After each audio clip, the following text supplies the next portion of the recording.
अस्सलाम वालेकुम। उर्दू कहानी में खुश आमदीद। गिलैलियो के बहरी सफर का दूसरा हिस्सा। ए देव, तुम कौन हो और किस दुनिया से यहाँ आए हो? क्या तुमको हमारे दुश्मन मुल्क ने यहाँ भेजा है? गिलैलियो को पहले अपने कानों पर यकीन नहीं हुआ और फिर उसने कहना शुरू किया, फौजी भाई, मैं देव नहीं हूँ, मैं भी आपकी तरह का इंसान हूँ, बस खद में आपसे थोड़ा सा बड़ा हूँ। मेरी किश्ती समंदर में डूब गई थी और मैं यहाँ किस तरह पहुँचा ये मुझे भी नहीं पता। अलबत्ता मुझे यहाँ किसी ने नहीं भेजा, मैं तो आपके किसी दुश्मन को जानता भी नहीं हूँ। फौजी को ये सुनकर इत्मीनान हुआ। फिर उसने बोलना शुरू किया, पहली बात तो ये है कि तुम बातें करते हुए बहुत जोर से बोलते हो, थोड़ा हल्का बोला करो। और दूसरी ये कि हम तुमको बांध कर अपने शहर ले जाएंगे और अगर हमारे बादशाह की समझ में तुम्हारी बात आ गई तो फिर शायद हम तुमको आजाद कर दें, वरना तुमको सारी जिंदगी कैद खाने में गुजारनी पड़ेगी। फिर फौजी मुड़ा और उसने अपने बाकी नन्हे नन्हे से फौजियों को गिलैलियो को शहर ले जाने का हुक्म दिया। गिलैलियो एक तख्ते पर लेटा हुआ था और इस तख्ते के नीचे बहुत सारे पहिए लगे हुए थे जिसके ऊपर उन फौजियों ने उसको कीलों से बांध रखा था। तख्ता आहिस्ता आहिस्ता अपने पहियों पर चलने लगा। थोड़ी ही देर में वो एक नन्हे मुन्ने से शहर से गुजरने लगा जहाँ की हर चीज निहायत ही खूबसूरत और बहुत छोटी छोटी थी। ऊंचे से ऊंचे घर की छतों का साइज गिलैलियो के घुटने के बराबर था और शहर के सारे लोग दाएं बाएं खड़े होकर इंतहाई हैरत से उस बड़े सारे देव को देख रहे थे। जितना हैरान गिलैलियो था उतने ही वहाँ के रहने वाले लोग भी हैरान थे। अचानक एक झटके से तख्ता रुक गया। गिलैलियो ने देखा कि अब वो एक महल के सामने रुके हुए हैं। महल अच्छा खासा ऊंचा बना हुआ था जो तकरीबन गिलैलियो की कमर के बराबर होगा। उसके सामने महल में बहुत सारे फौजी होशियार खड़े थे। फिर ब्यूगल बजना शुरू हुआ और बादशाह की आमद हुई। बादशाह भी इन लोगों के जैसे ही बालिश भरकर छोटा सा लेकिन बड़ी उम्र का था। बादशाह के लिए एक ऊंची सीढ़ी लगाई गई जिसके ऊपर चढ़कर बादशाह गिलैलियो के सीने पर आकर खड़ा हो गया। फिर बादशाह ने ऊंची आवाज में बोलना शुरू किया, हमें पता चला है कि तुम देव नहीं हो और ना ही तुमको हमारे दुश्मन ने यहाँ भेजा है, लेकिन हम इस बात का कैसे यकीन कर सकते हैं? गिलैलियो ने बोलना शुरू किया, बादशाह सलामत, आपकी उम्र दराज हो। मुझे तो ये तक नहीं पता कि मैं किस मुल्क में हूँ। मेरा जहाज समंदर में डूब गया था। मुझे नहीं पता कि मैं यहाँ कैसे पहुँचा हूँ। अगर मैं आपका दुश्मन होता तो क्या मैं इस हाल में यहाँ आता? और दूसरी बात ये कि मैं तो आपका मेहमान हूँ। क्या आप लोग मेहमानों के साथ ऐसा सलूक करते हैं? तो बादशाह बोला, पहली बात ये कि इस मुल्क का नाम लिलीपुट है और ये एक जजीरा है। इसमें कुल 25,000 लोग रहते हैं। हमने आज तक तुम जैसा बड़ा इंसान या देव नहीं देखा, इसलिए हम तुमसे खौफज़दा हो रहे हैं। तुम्हारी बात दुरुस्त है, तुम हमारे मेहमान हो, लेकिन अपनी और अपने लोगों की एहतियात की खातिर हमें जब तक तुम पर भरोसा नहीं हो जाएगा हम तुमको खोलने आजाद नहीं कर सकते। हाँ, अलबत्ता तुम्हारे पाँव में एक बहुत भारी से लोहे का गोला डालकर हम तुमको खोल सकते हैं। फिलहाल तुम हमारे मेहमान खाने में रहोगे और हम तुम्हारी मेहमान नवाजी में कोई कसर नहीं रहने देंगे। गिलैलियो बोला, बहुत बहुत शुक्रिया बादशाह सलामत, मैं आपका एहसानमंद रहूंगा। और फिर गिलैलियो को महल की दूसरी तरफ मेहमान खाने के बाहर चटाइयों से बने ऊंचे ऊंचे छज्जा नुमा से दीवारों के पास जगह दी गई जहाँ बमुश्किल इसका सर आता था। लेकिन फिर भी इन लोगों की कोशिशों से इतनी सी देर में ये भी बड़ी बात और उसके पाँव में लोहे का एक बड़ा सा गोला डाल दिया गया जिसकी वजह से वो थोड़ी सी मुश्किल से चल सकता था। थोड़ी देर बाद बहुत सारी छोटी छोटी ट्रॉलियों पर खाना आना शुरू हुआ और तकरीबन आधे घंटे तक छोटी छोटी ट्रॉलियां आती गईं और खाना लगता रहा। खाना बहुत ही मजेदार था। गिलैलियो बहुत भूखा था। वो थोड़ी देर में सारा खाना चट कर गया। खाना खाते हुए इसको देखने पूरा शहर उमड़ आया। सब लोग हंस रहे थे। ये इतना सारा खाना कोई कैसे खा सकता है? खाना खाकर गिलैलियो ने शहर वालों की तरफ देखा और कहा, इतना मजेदार खाना मैंने जिंदगी में कभी नहीं खाया।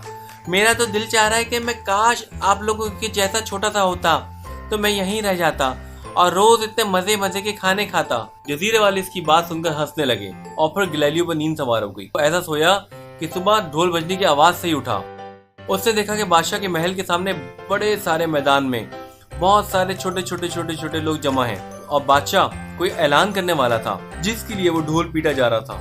गिलैलियो ने फौरन पास रखे पानी के मटके से मुंह धोया, हाथों से बालों में कंघी की और आहिस्ता आहिस्ता चलता हुआ मैदान के पास आकर बैठ गया।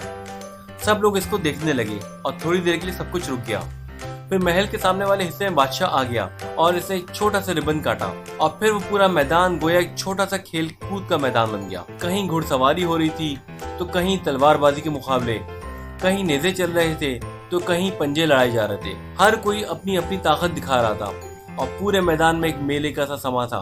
थोड़ी देर में बादशाह की तरफ से ऐलान हुआ कि इस मेले का सबसे अहम मुकाबला होने जा रहा है जिसमें जीतने वाले को बादशाह सलामत अपनी फौज का सिपह सालार बनाएंगे। मैदान में दो बहुत ऊंची ऊंची लकड़ियों पर एक मोटी सी रस्सी को लटका दिया गया था जो तकरीबन गिलैलियो के घुटने तक आ रही थी। फिर इस रस्सी के नीचे एक सीढ़ी लगाई गई थी। गिलैलियो को बहुत हैरत हुई तो उसने बादशाह से बात करने की इजाजत मांगी। बादशाह सलामत, क्या मैं आपसे कुछ मालूम कर सकता हूँ? हाँ, क्यों नहीं मेहमान, क्यों नहीं। हुजूर, मेरा नाम गिलैलियो है।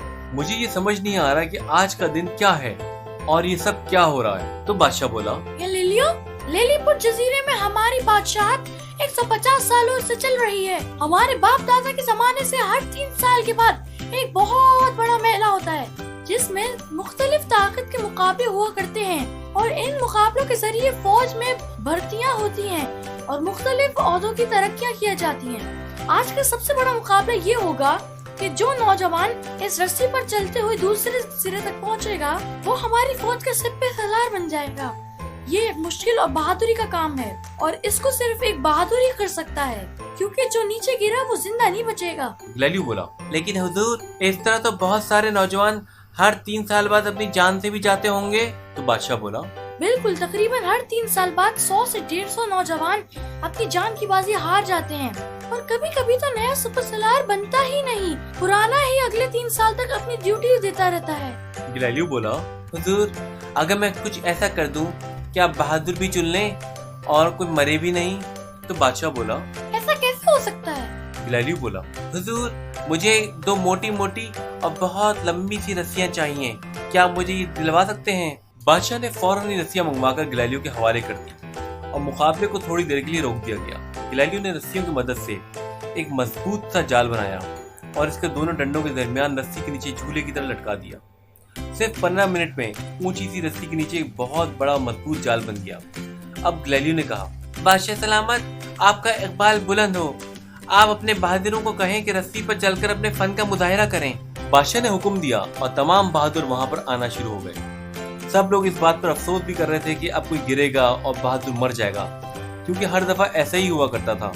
लेकिन ये क्या, एक बहादुर जो आधी रस्सी पे पहुंच चुका था अचानक पलटा और बुलंदी से गिरा, लेकिन बजाय इसके कि जमीन पर गिरकर मरता, वो गिलैलियो के बनाए हुए रस्सी की जाल में गिरा और झूलने लगा और फिर आहिस्ता आहिस्ता साथ की रस्सी पकड़कर नीचे आ गया जो गिलैलियो ने इसी जाल में नीचे जाने के लिए लटका रखी थी। मारे खुशी के सारे लोग तालियां बजाने लगे। वो बहादुर जो अभी गिरा था, नीचे आकर इसने गिलैलियो को शुक्रिया अदा किया और खुशी में नारा लगाया, गिलैलियो हमारा दोस्त है, गिलैलियो हमारा दोस्त है। और फिर ये नारे सब लोग लगाने लगे। बादशाह गिलैलियो की इस बात से इतना खुश हुआ कि इसने हुक्म दिया कि गिलैलियो के पांव से लोहे का वो गोला निकालकर फेंका जाए ताकि वो आजादी से लिलीपुट में रह सके। उस दिन के बाद से गिलैलियो लिलीपुट में आजादी से रहने लगा और बादशाह का मेहमान खास तस्वुर किया जाने लगा। गिलैलियो ने लिलीपुट के बालिश भर लोगों के साथ मिलकर लिलीपुट के किलों की मजबूती के लिए काम करना शुरू कर दिया। दुश्मनों से बचाने के लिए गिलैलियो ने 4 बहुत मजबूत किले बनाकर दिए जो गिलैलियो के खत के बराबर थे और उसमें इस तरह की सीढ़ियां भी बनाई कि ये छोटे छोटे खत के लोग बआसानी इसकी छत पर जा सकें और अपने दुश्मनों पर तीरों की बारिश कर सकें। सिर्फ 2 दिन की मेहनत से पूरे लिलीपुट के अतराफ एक ऊंची सी 4 दीवारी बना डाली जिसमें 2 दरवाजे थे जहां से तमाम लोग अंदर दाखिल होते और बाहर जाते थे। अब गिलैलियो लिलीपुट वालों का दोस्त बन चुका था। उनके हर गम हर खुशी में उनके साथ साथ रहता था। एक दफा लिलीपुट की शहजादी की तबीयत खराब हो गई और वहां के हकीम ने बताया कि सिर्फ ताज़ा नारियल का पानी ही इसको सही कर सकता है। नारियल का पानी हासिल करना लिलीपुट के लोगों के लिए पूरे 1 हफ्ते का काम होता था। उसके लिए लोग 3 दिन में नारियल की दरख्त की ऊंचाई पे पहुंचते थे और फिर वापस 3 दिन में आते थे। या तो पानी सूख जाता था या फिर गिरा कर कम हो जाता था। किस्मत से कोई नारियल अगर जमीन पर गिरा हुआ मिल जाता था तो वो इसको बहुत हिफाजत से रखा करते थे। बादशाह बहुत परेशान था। उसने गिलैलियो से मदद मांगने का फैसला किया और गिलैलियो से पूछा कि तुम कितने दिनों में नारियल तोड़ कर ला सकते हो। गिलैलियो समझा कि बादशाह पूछ रहा है कि तुम कितने नारियल ला सकते हो। गिलैलियो भागते हुए गया और साहिल के किनारे लगे दरख्त पर चढ़ गया और देखते ही देखते उसकी बुलंदी पर पहुंच गया। वहां पहुंचकर उसने दरख्त के सारे नारियल जमीन में फेंकने शुरू कर दिए और फिर नीचे आकर बादशाह की खिदमत में 100 नारियल पेश कर दिए। बादशाह के महल के सामने मैदान में नारियल का ढेर पड़ा हुआ था और बादशाह को अपनी आंखों पर यकीन नहीं आ रहा था। हकीम ने फौरन ही नारियल में सुराख करके शहजादी को नारियल पिलाना शुरू कर दिया। शहजादी ठीक हो गई। 3 दिन बाद शहजादी का जश्न सेहत मनाया गया और इस जश्न में बादशाह ने ऐलान किया कि आइंदा के लिए जब तक गिलैलियो लिलीपुट में है वो इसकी फौज का सिपह सालार होगा। इस ऐलान से पूरा लिलीपुट खुश हो गया। सिवाय गेस्टोवो के। गेस्टोवो उस वक्त की फौज का सिपहसालार था और अब इसको गैलीलियो के हुक्म को मानना पड़ता, इसीलिए वो इंतहाई नाखुश था। गेस्टोवो ने नाराज होकर अपने दुश्मन मुल्क फॉसोबेल को इत्तला कर दी कि बादशाह ने इसको निकाल दिया है और लिलीपुट से बाहर के एक देव को लिलीपुट की फौज का सिपहसालार बना डाला है। अगर वो चाहें तो लिलीपुट पर अपने बहरी जहाजों से हमला करें और इस देव समेत उस बादशाह को भी शिकस्त का मजा चखा दें। दुश्मन पर फॉसोबेल ने फौरन ही अपने 20 जंगी जहाज तैयार किए और पानी के रास्ते लिलीपुट पर हमले की तैयारी शुरू कर दी। एक सुबह जब गैलीलियो सो रहा था तो तेज सायरन की आवाज से उसकी आंख खुल गई। जब उसने देखा तो पूरे लिलीपुट में अजीब भगदड़ का समा लगा था। फौजी सिपाहियों का एक दस्ता गैलीलियो के पास आया और इसको बताया गया कि दुश्मन के 20 समुद्री जंगी जहाजों का रुख लिलीपुट की जानिब है।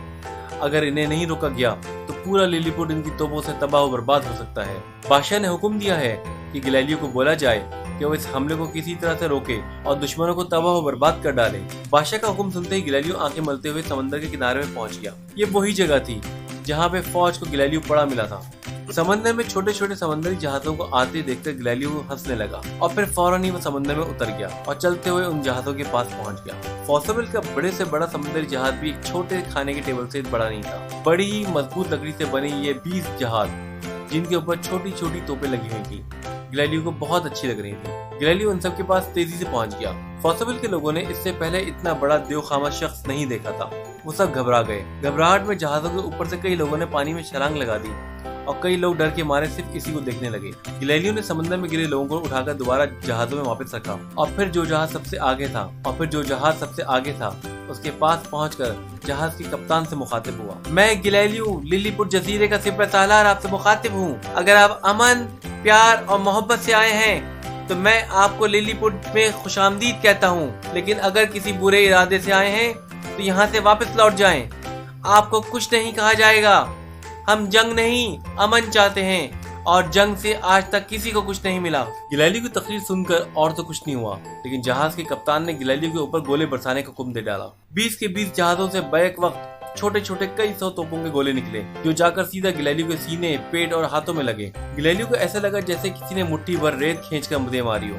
थोड़ी देर के लिए गैलीलियो को हर जगह खुजली सी लगी। फिर गैलीलियो ने वही गोले अपने हाथों में भरकर और खींचकर उन जहाजों के ऊपर दे मारा। फॉसोबेल के जहाजों में तबाही मच गई। सब जहाज तितर बितर हो गए और जहाजों पर मौजूद लोगों में चीखों पुकार मच गई। गैलीलियो ने इन तमाम जहाजों की रस्सियां अपने हाथों में पकड़ ली और खिलौनों की तरह इन छोटे छोटे जहाजों को अपने हाथों में उठाया और लिलीपुट के समंदर के किनारे तमाम जहाजों को रेत में एक एक करके सीधा खड़ा कर दिया। फॉसोबेल के फौजी गैलीलियो की ताकत और खत काट देखकर पहले ही हिम्मत हार चुके थे और अपने जहाजों को यह हाल देखकर वो बिल्कुल ही जंग हार गए। गैलीलियो ने इन सब फौजियों को एक जहाज में बैठाया। फौजियों को कहा, आइंदा जिंदगी में कभी दोबारा हमला करने की कोशिश न करना।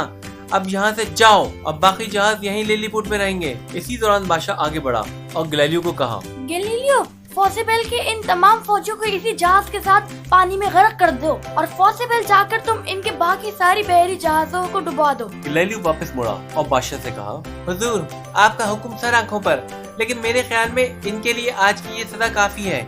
हमको अमन और अमान का सबक इन तक पहुंचा देना चाहिए ताकि ये भी कभी आइंदा हमसे जंग करने का ना सोचें। बादशाह को अपने हुक्म की खिलाफ वर्जी पर बहुत गुस्सा आया और वो तिलमिला कर रह गया और वापस अपने महल चला गया। महल पहुंचा तो वो बहुत गुस्से में था कि वहीं अचानक से पुराना सिपहसालार आ गया और इसने बादशाह के कान भरना शुरू कर दिए। बादशाह सलामत, आज तक आपके हुक्म की खिलाफ वर्जी नहीं हुई थी। लिलीपुट का बादशाह गैलीलियो है या आप? इसने आपका हुक्म क्यों नहीं माना? क्या वो लिलीपुट की फौज के सामने आपको नीचा दिखाना चाहता है? क्या वो लिलीपुट का बादशाह बनना चाहता है? बादशाह एक गहरी सोच में पड़ गया और फिर अगले ही दिन उसने अपने वजीरों और मुशीरों का इजलास तलब किया, जिसमें इसकी खास लोगों के साथ साथ फौज का पिछला सिपहसालार भी मौजूद था। इस इजलास में तय पाया गया कि जिस तरह गैलीलियो ने कल बादशाह की बात न मानी, हो सकता है वो आइंदा भी बादशाह की बात न माने, जिसका हो सकता है लिलीपुट जजीरे को नुकसान हो। लिहाजा गैलीलियो को कैद करके उससे ओहदा छीन लिया जाए और उसको जिंदगी भर के लिए कैद खाने में डाल दिया जाए। अभी ये बातें हो ही रही थी कि वहाँ पर मौजूद एक बहादुर फौजी जिसकी जान गैलीलियो ने जश्न वाले दिन बचाई थी, वो भी मौजूद था। वो चुपचाप वहाँ से निकला और गैलीलियो के पास पहुँच गया और गैलीलियो को सारी बात बता दी और ये भी बताया कि ये सब पिछले सिपहसालार ने करवाया है क्योंकि वो आपसे जलता है और गैलीलियो वहाँ से फौरन फॉसोबेल रवाना हो जाए और इनसे वहाँ रहने की मदद मांगे। फॉसोबेल वाले जरूर इसकी मदद करेंगे क्योंकि फॉसोबेल के हजारों फौजियों की जानें सिर्फ आपकी वजह से बची थी और इनके बाकी के जहाज भी गैलीलियो ने तबाह नहीं किए थे, इसलिए वो जरूर आपकी मदद करेंगे। गैलीलियो ने उसी वक्त अपने नन्हे साथी का शुक्रिया अदा किया और वहाँ से अपना सामान उठाकर समंदर की तरफ चल दिया। समंदर के दाएं तरफ फॉसिबल जजीरा था। गैलीलियो थोड़ी देर बाद वहाँ पहुँच गया। गैलीलियो को फॉसिबल के साहिलों पर देखकर फॉसिबल वाले एकदम घबरा गए, लेकिन इनका फौज का सिपहसालार जो पहले गैलीलियो से मिल चुका था वो बगैर घबराए इसके सामने आकर खड़ा हो गया और पूछा, गैलीलियो खैरियत तो है या तुम हमको और पॉसिबल को हमेशा हमेशा के लिए तबाह करने आए हो? गैलीलियो ने शुरू से आखिर तक तमाम दास्तान उसको सुना दी और कहा, ऐसा नहीं है कि मैं किसी के भी खिलाफ हूँ, बस मैं जंग के खिलाफ हूँ। मुझे तुम्हारी मदद की जरूरत है। तुम लोग मेरे लिए एक काम कर दो। मुझे तुम लोगों की किश्तियाँ बहुत पसंद आई। निहायत खूबसूरत और मजबूत किश्ती बनाते हैं आप लोग। मुझे भी एक मजबूत और छोटी सी किश्ती बनाकर दे दें ताकि मैं वापस अपने मुल्क जा सकूं। मैं आपका ये एहसान जिंदगी भर न भूलूंगा। फॉसिबल के बादशाह से मशवरा करने के बाद एक ही हफ्ते में हजारों लोगों ने मिलकर गैलीलियो के लिए एक छोटी सी किश्ती बना डाली जो गैलीलियो के वजन को बआसानी सह सकती थी। गैलीलियो को उन्होंने काफी सारा खाने पीने का सामान दिया और बादशाह ने खास तौर पर शुक्रिया अदा किया कि इसने जंग वाले दिन किसी के साथ ज्यादती नहीं की। गैलीलियो फौरन अपनी किश्ती में बैठा और अपने कंपस यानी कुतुबनुमा की मदद से इंग्लैंड की तरफ निकल गया। 2 हफ्तों का लगातार थका देने वाला सफर करते हुए वो अपने मुल्क पहुंच गया और दोबारा से वहां जेटी पर नौकरी कर ली। इस सफर की थकान इतनी ज्यादा थी कि कई दिनों तक इसके हाथों और पैरों में दर्द रहा। अगर आपको ये कहानी पसंद आई है तो आप हमारे चैनल को सब्सक्राइब करें।